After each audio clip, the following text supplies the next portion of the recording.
Hello friends, welcome to the new episode of my channel I Prince. এখন একটা ব্যাপার নিয়ে কথা বলবো। তো 23 তারিখে দুটো সিনেমা রিলিজ করছে, আমরা সবাই জানি। বাংলাতে বলা যেতে পারে বছরের শুরুতে একটা বড় ক্লাস দিয়ে শুরু হচ্ছে, এবং আবার কোথাও গিয়ে দেব ভার্সেস এসবিএফ এক কথায় বলা যেতে পারে, কারণ দেব এন্টারটেনমেন্ট ভেঞ্চার্স থেকে আসতে চলেছে বিনোদিনী, এবং অপরদিকে এসবিএফের তরফ থেকে আসছে সত্যি বলে সত্যি কিছু নেই।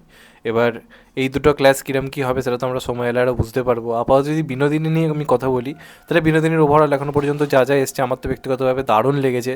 সিনেমাটাকে খুবই বড় স্কেলে বানানো হয়েছে, এবং রুক্মিণী মৈত্র এই কথাটা খুব ইম্পর্ট্যান্ট একটা কথা বলেছে যে হিরোর বাজেটে একটা সিনেমা করা হচ্ছে যেখানে হিরোইন মেন আর কি মুখ্য ভূমিকাতে।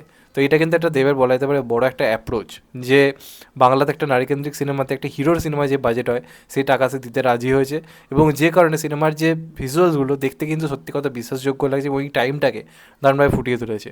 এবং রিসেন্টলি একটা গান এসছে এই সিনেমার, সেই গানটাও এক কথায় অনবদ্য দেখতে লাগছে। সেই গানে রুক্মিণীদির যে পারফরমেন্স ভাই তাক লাগিয়ে দিয়েছে, এবং রুক্মিণী যদি এইভাবে কাজ করতে থাকে আফটার কোয়েল মল্লিক, আমরা আর কদিনের মধ্যে রুক্মিণী মৈত্রীকে কিন্তু লেডি সুপারস্টার আখ্যা দিতেই পারি। কারণ শেষ লেডি সুপারস্টার বলাতে পারে কোয়েল মল্লিককে, যে নিজের দমে সিনেমা দিতে পারে, যার সেই হিউজ একটা অডিয়েন্স রয়েছে। তারপরে অনেকেই এসেছিলো কিন্তু সেই নিজের জায়গাটা রাখতে পারেনি, মানে নিজের দমে সিনেমা হিট দেওয়ার যে ব্যাপারটা সেটা রাখতে পারিনি। কিন্তু রুক্মিণী মৈত্র তোমরা দেখে নাও, জিদ্দার বুমেরাং, জিদ্দার থেকে বেশি আমরা কোথাও গিয়ে আলোচনা করেছি রুক্মিণী মৈত্রকে নিয়ে। আমার মতো লোক জিদ্দার থেকে বেশি কথা বলেছে রুক্মিণী মৈত্রকে নিয়ে। অবশ্যই জিদ্দা ফাটিয়ে কাজ করেছিল, কিন্তু রুক্মিণী মৈত্র সব কিছুকে ছাপিয়ে গেছিলো, এটা নিয়ে কোনো সন্দেহের জায়গা নেই।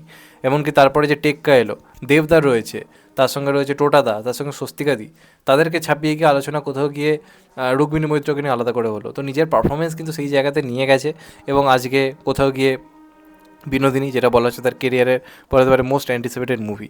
এবার অনেকে রয়েছে যারা দেব এন্টারটেনমেন্ট ভেঞ্চার্সের কাজ এলেই দেবদার জন্য অধিক আগ্রহ আর কি থাকে, কারণ দেব এন্টারটেনমেন্ট ভেঞ্চার্স মানে তাদের মাথায় করে দেবদার তরফ থেকে কিছু একটা এসছে, মানে দেবদাস সেখানে উপস্থিতই থাকবে।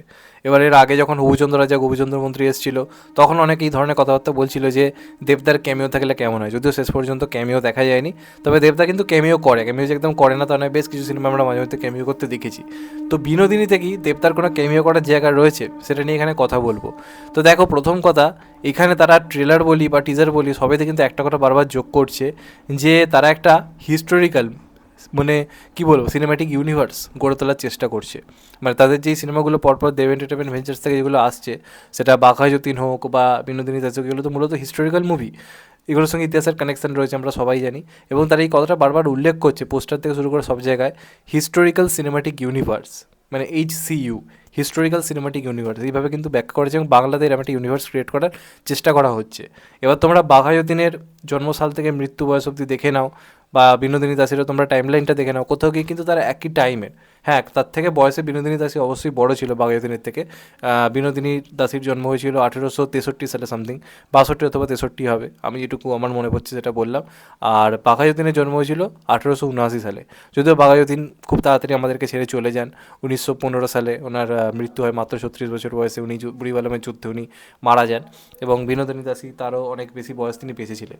কিন্তু তোমরা যদি ঠান্ডা মাথায় ভেবে দেখো, যখন বাঘাযতীনের বয়স হবে ধরে রাখো 18, 19, 20 এরকম, যখন যে টাইম লাইনটা বেসিক্যালি হবে বা তার থেকে একটু বেশি হবে, যখন সে যুবক, সেও তো ভারত বিপ্লবী আন্দোলন যতই করুন না কেন তার জীবনেও কিন্তু এই সময় দাঁড়িয়ে বিনোদন বলতে এই থিয়েটারই কিন্তু ছিল। কারণ আমরা বাঘাযতীন সিনেমাতে তোমরা যদি দেখো, সেই কথাটা কিন্তু বারে উল্লেখ করেছে, বা তাদের জীবনযাত্রাতে এই কথাটা উল্লেখ আছে, তাদের জীবনে বিনোদন বলতে কিন্তু এই থিয়েটারের একটা গুরুত্বপূর্ণ ভূমিকা ছিল, এবং তখন তার থিয়েটার দেখতে বাঘা বাঘা লোকেরা কিন্তু আসতো। তো এরকমই যদি কোনো সিচুয়েশান রাখা হয় গল্পের মধ্যে, কারণ রিসেন্টলি আমরা দেখেছি বাঘাযতীন আগের বছর এসেছিলো, যথেষ্ট ভালো বিজনেস করেছিল পুজোর ক্লাসে এসেও, এবং লোকে খুব পছন্দ করেছিল দেবদাকে। এবং এখানেও যদি এরকম একটা সিন দেখা যায় যে বিনোদিনী কোনো একটা মানে কী বলবো, একটা জিনিস পারফর্ম করছে বিনোদিনী থিয়েটার, মানে স্টার থিয়েটারে, এবং সেখানে দেখা গেল সেই পারফরমেন্স দেখতে কোথাও গিয়ে বাঘাযতীন এসছে, এবং বাঘাযতীনও তখন যেহেতু মানে কী বলবো, ব্রিটিশ বিরোধী আন্দোলনের একটা বড় মুখ, সেই হিসেবে বিনোদিনীও তার নাম শুনেছে। তো সেখানে গিয়ে তার সঙ্গে সাক্ষাৎ করার যদি একটা সিন এরকম রাখা হয়, তাহলে কিন্তু ব্যাপারটা দারুণ জমে যাবে, এবং এটার এফেক্ট কিন্তু বক্স অফিসেও পড়বে, এবং দেবদা আমরা জানি চমক দিতে জানে। যদিও আমি বলছি না যেটা হবেই, কিন্তু এটা একটা আমার মানে কী বলবো, মানে একটা ফিকশন তোমাদেরকে বললাম যে এরকম হলে ব্যাপারটা কেমন হয়। এবার এটা হবে কি, দেখো, উড়িয়ে দেওয়া যায় না, যে হতে যে পারে না এমনটা বলে দেওয়া যায় না, কখন কী চমক করতে আসবে কেউ জানা যায় না। কিন্তু এটাও ব্যাপার যে দেবদা রিসেন্ট টাইমে আমরা দেখেছি রীতিমতো নিজের চেহারা পাল্টে ফেলেছে খাদানের জন্য, আবার টেক্কার জন্য একরকম ফিগার করেছে, এবং বিনোদিনীর শুটিং বেশ অনেকদিন ধরে হয়েছিল। তো তার মধ্যে বাঘাযতীনের যে লুক বা বডি গেট আপ, সেটা দেবদার পক্ষে করা মানে খুবই ডিফিকাল্ট ছিল, মানে করা এক প্রকার অসম্ভবই ছিল। তো সেই হিসেবে আলাদা করে সেটা হবে বলে আমার মনে হয় না। প্লাস রিসেন্ট টাইমে আমরা দেখতে পেলাম পরিচালক অরুণ রায় আমাদেরকে ছেড়ে চলে গেছে, যেটা খুবই দুঃখজনক একটা ঘটনা। ওনার মতো ট্যালেন্টেড পরিচালককে আমরা হারিয়েছি, ওনার অনেক কিছু দেওয়ার ছিল ইন্ডাস্ট্রির জন্য। তো তার প্রতি শ্রদ্ধা জানিও, এরম কিছু করা হবে এমনটা একেবারে যে উড়িয়ে দেওয়া যায় তাও নয়, কিন্তু আমার এটাও হতে পারে দেবদার হয়তো মনে হলো যে পরিচালক অরুণ রায় তার হাতে যেহেতু সে সৃষ্টি, সেই হিসেবে তার অনুপস্থিতিতে এরকম একটা ক্যামিও কি করা ঠিক হবে, সেই হিসেবে নাও থাকতে পারে। কিন্তু যদি হয় ব্যাপারটা কিন্তু খুবই ভালো হবে।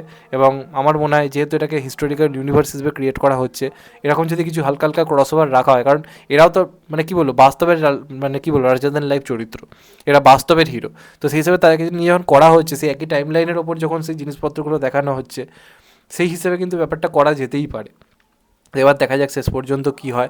এটা আমার বক্তব্য, যদি এটা থাকে আমি তো খুব খুশি হব, আর যদি নাও থাকে কোনো প্রবলেম নেই, কারণ এটা একটা এমন কাজ হয়েছে না এবং সবাই এমন পারফরমেন্স দিয়েছে যে দেবদাকে থাকতেই হবে একটা ক্যামিও করার জন্য, এরকম কিন্তু কোনো ব্যাপার নেই। এটা দেবদা না থাকলেও সিনেমাটা শিওর শট একটা দারুণ সিনেমা হবে এবং বক্স অফিসে বিরাট কিছু করতে পারে। এটা জাস্ট অডিয়েন্স হিসেবে একটা চাহিদা, কারণ বাংলাতে এইরকম ক্যামিও টেমিও তো আমরা খুব একটা দেখতে পাই না, সেটা মাস মুভিতে হোক বা অন্য ধরনের সিনেমাতেই হোক। সেখানে তাদের যেহেতু একটা সুযোগ রয়েছে, অপরচুনিটি রয়েছে, সেই হিসেবে একটা চাহিদা বলা যেতে পারে। তো দেখা যাক শেষ পর্যন্ত কী হয়। আমি তো খুবই এক্সাইটেড বিনোদিনী নিয়ে, তোমরা কতটা এক্সাইটেড অবশ্যই জানিও, এবং আমি যেটা বললাম সেটা যদি হয় আলটিমেটলি কেমন হবে, তোমাদের এটা নিয়ে কী মত অবশ্যই জানিও। চ্যানেলটা নতুন হলে চ্যানেলটা সাবস্ক্রাইব করে দিও and get the bell icon. ভালো থেকো সবাই, টেক কেয়ার, নমস্কার, আবার দেখা হবে। এখন তো বাই, সবাই ভালো থেকো, সুস্থ থেকো, নমস্কার, টেক কেয়ার, আবার দেখা হবে, ভালো থেকো।